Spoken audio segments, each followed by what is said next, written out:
150 ఏళ్లు అలరించిన సినిమా చెట్టు చిగురేస్తోంది. వెండితెర మీద ఆకుపచ్చగా మెరిసిన వృక్షరాజం నేల కొరిగి తిరిగి మొలకెత్తుతోంది.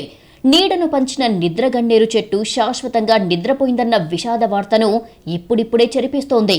ఏ గోదారి గట్టు మీద నుంచి ఒరిగిపోయిందో అదే గట్టు మీద మరో 100 ఏళ్లు బతకడానికి చిగుళ్లను తొడుక్కుంటోంది.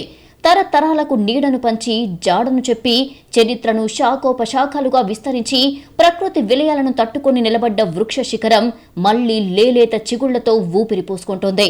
సినిమా చెట్టును తిరిగి బతికించడానికి చేస్తున్న ప్రయత్నాలు ఫలిస్తున్నాయి. మొన్నటి వానలకు శిఖరం లాంటి చెట్టు కూలిపోయిందన్న పిడుగులాంటి వార్త కలచివేసింది. దాంతో అనుబంధం ఉన్న సినిమా పెద్దలు చాలా మంది అక్కడికి వచ్చి ఆవేదన చెందారు. రోటరీ క్లబ్ ఒక అడుగు ముందుకేసి చెట్టును ఎలాగైనా బతికించాలని కంకణం కట్టుకుంది. పునరుద్ధరణ చర్యలు చేపట్టింది.